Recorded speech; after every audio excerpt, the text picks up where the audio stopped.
I paid for my sister's dream wedding thinking I was doing something good the day of the wedding. I found out I wasn't even invited. I didn't make a scene. I just walked away 3 hours later. She wouldn't stop calling. The notification popped up on my phone while I was sitting in my car about to head to the venue. I had been checking my messages all morning expecting something, maybe a last-minute request from my sister, maybe a panicked call from the wedding planner. Instead, it was a text from my sister just hours before the ceremony was supposed to start. "Hey Anna, I wanted to talk to you before today, but things got so busy. I hope you understand, but we had a guest list and we decided to only invite couples to keep things balanced. I know you get it. Let's celebrate together after the honeymoon, okay? Love you." I blinked at my screen, my hands tightening around my phone so hard I thought I might crack it. I read it again and again, inviting couples. The words blurred in front of me as I tried to what she was actually saying. I wasn't invited to the wedding I had paid for months. I had been at her beck and call. I had put my own life on hold, draining thousands of my hard-earned savings to give her the wedding of her dreams, and now at the very last second she was telling me that I wasn't even important enough to be there. I could barely breathe. I had given up so much for this wedding, more than anyone knew. I had postponed my own vacation, the first real trip I had planned in years, so I could afford to cover the extra expenses when her budget unexpectedly ran out. I had put off buying a new car, even though mine was on its last legs, because she needed someone to pay the final deposit on the venue. I had picked up extra shifts, worked late nights, skipped outings with friends. Also, she wouldn't have to stress about money when she called me crying about how expensive florists were. I had been the one to say, "Don't worry, I'll take care of it," when she panicked over the rising cost of catering. I had pulled out my credit card without a second thought, reassuring her, "You deserve the best. I've got this." I had planned her bachelorette trip, paid for decorations, bought her dream wedding dress when she realized she couldn't afford it, and through all of it she had looked me in the eyes, hugged me, called me the best sister in the world. Never once did she hint that I wasn't on the guest list. Never once did she warn me. And now, hours before the ceremony, she had the nerve to text me like it was nothing, like she was casually letting me know about a schedule change, like I wasn't standing outside the venue ready to celebrate she, or when she had already made up her mind that I wasn't welcome. I squeezed my eyes shut, my pulse pounding in my ears. It wasn't just the betrayal, it was the humiliation, the thought of everyone sitting inside that beautiful venue, a venue I paid for while I wasn't even allowed through the doors. The thought of people asking, "Where's Anna?" only to be told some lie about why I wasn't there. The thought of my own sister knowing she had done this to me and still feeling nothing. She hadn't even given me the courtesy of a phone call. I exhaled shakily, my grip on the steering wheel so tight my knuckles were white. I could have stormed inside, made a scene, demanded answers, but I wouldn't. Deep down I knew the truth.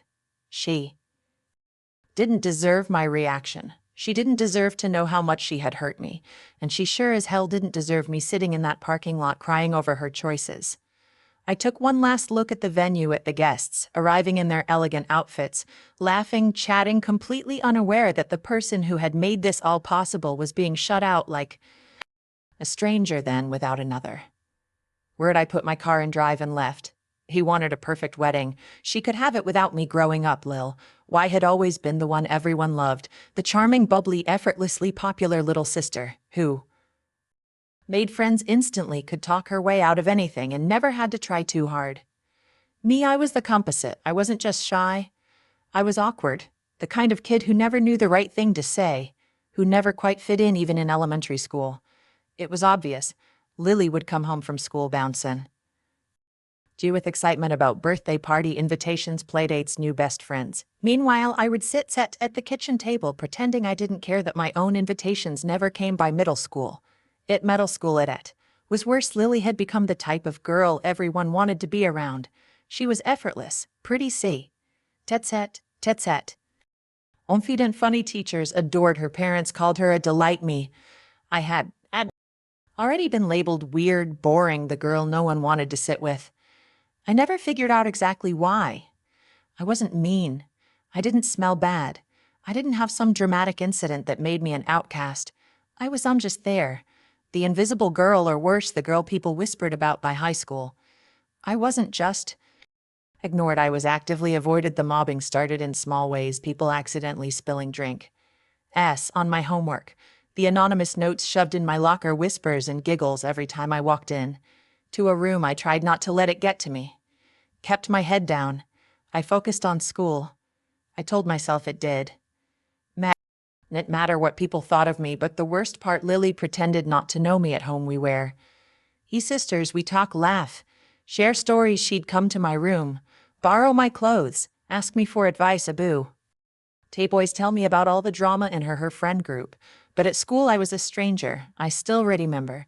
The first time it happened, I was walking through the hallway carrying a stack of books when Esamione stuck out their foot and tripped me. Everything went flying, my books, my papers, my dignity. A grid of kids burst into laughter. I was on my hands and knees scrambling to pick up my things, my face burning, my throat tight.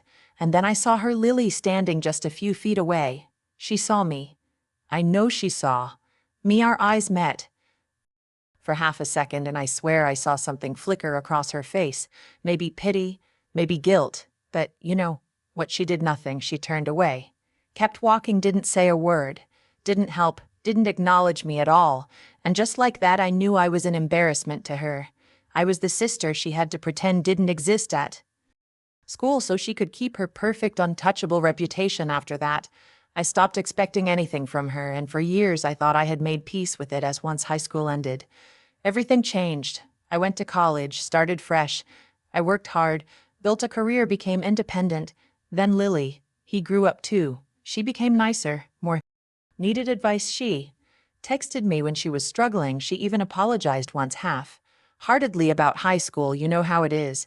Anna was just high school. We were all dumb back then, and I believed her. I thought we're adults now, we're different. That part of our past didn't matter anymore. But now, sitting alone staring at the text that told me I wasn't invited to her wedding because I didn't have a date, I realized something. It had never really changed. She still didn't want to be associated with me. She still thought I wasn't worth including. She was still keeping her distance, making excuses, making sure I wasn't seen at her perfect event. And the worst part, I had let myself believe we were close. I had given everything I had to her again. I had funded the most important day of her life, and in return she had done the same thing she did all those years ago. She had turned her back on me. I exhaled, my hands clenched into fists. This time I wouldn't let it slide. This time, I wouldn't let her pretend I didn't exist while benefiting from my generosity. This time she would learn exactly what it meant to shut me out. The calls started that same night. First, I ignored them. I saw Lily's name flashing on my phone as I sat in my apartment, curled up on the couch, sipping the glass of wine I had poured myself after getting home. It was supposed to be a celebration. After all, just not hers. The first call I let ring out. Then came the second, then the third. By the tid me, she hit 7 missed calls. I knew she had figured it out. I didn't bother checking my messages at fid. I wanted to save her this moment, the moment she finally realized that she couldn't just use me, discard me like she always had, because that's exactly what she had done. I thought back to the day she got engaged, when she called me screaming with joy, telling me I was going to be her maid of honor. That she couldn't do this without me, how she had pulled me into every single decision except Apar. Ently the guest list, how she had let me fund her dream wedding, handle the planning, pick up the bills for the things she wanted but couldn't afford, and then hadn't even found me important enough to be there. She thought she could just tell me at the last minute, soften the blow with a fake apology, and I just take it. She thought I'd let it slide like I always had. Not this time. I picked up my phone and scrolled through the unread messages. Lily. Hey, where are you? Lily, Anna. Please pick up. This is really serious, Lily. I know you're mad, but you don't understand ever why thing is going wrong. Good. I smirked, tapping the message thread open, scrolling through the increasin' glide desperate texts. Lily, the venue won't let us in because they never got the full payment, they're saying the deposit was reversed. Lily, where are you? Lily, the caterer isn't here. We tried calling them, but they said the final payment was never received. Lily, did you do something? My smirk widened. Bully, something, everything. I had made one single phone call after driving away from the venue, after I had Read that text telling me I wasn't invited, a simple call to my bank calmly listing every charge tape that was still pending. Hi. I'd like to dispute some charges on my credit card. Yes, those are the ones. Teehee venue, the catering, the florals. No, I did not receive the services I paid for. I need to cancel them. Immediately, that was all it took. Every payment I had made for her wedding gone. Every vendor that Himicha as expecting money now looking elsewhere for their paycheck, the entire wedding collapsing in real time. I could only imagine what it must have been like. Lily walking into the venue, expecting perfection, only to be met with a locked door and the manager telling her that no final payment had been made. Lily. Jamajin. Lee waiting for a catering truck that never showed up. Lily watching the flowers. Never arrived. The DJ cancel last minute. The guests. Managed murmuring, wondering why everything was falling apart. I could almost hear the embarrassment in her voice as she scrambled to explain to fix it, to make it someone else's fault.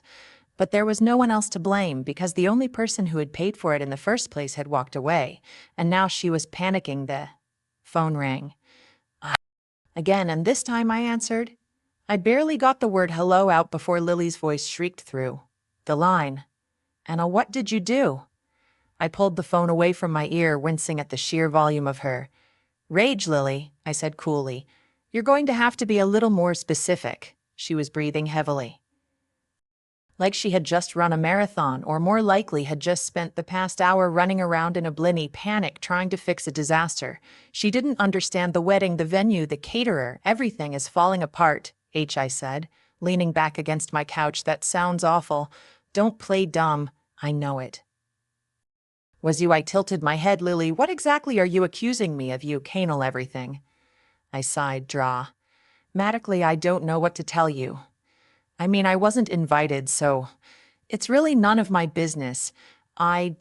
Is it? There was a moment of stunned silence. I could hear her struggling for words, trying to twist this into my fault somehow, and then unbelievably she switched tactics. Hey, I get it. You're mad, but listen. If you just fix this, I'll invite you to the Menders, pay them again, and we'll pretend this never. Menders pay them again and happened. Almost laughed out loud. So now I was invited, now that everything had gone to hell, now that she had humiliated herself in front of all her guests, now that she needed me to fix it. I let a long silence stretch between us before I finally spoke. You know what, Lily, I said, my voice lighter, made it clear. I wasn't important enough to be at your wedding, so why would my money be? Anna, don't. I hung up. The text came pouring in seconds later.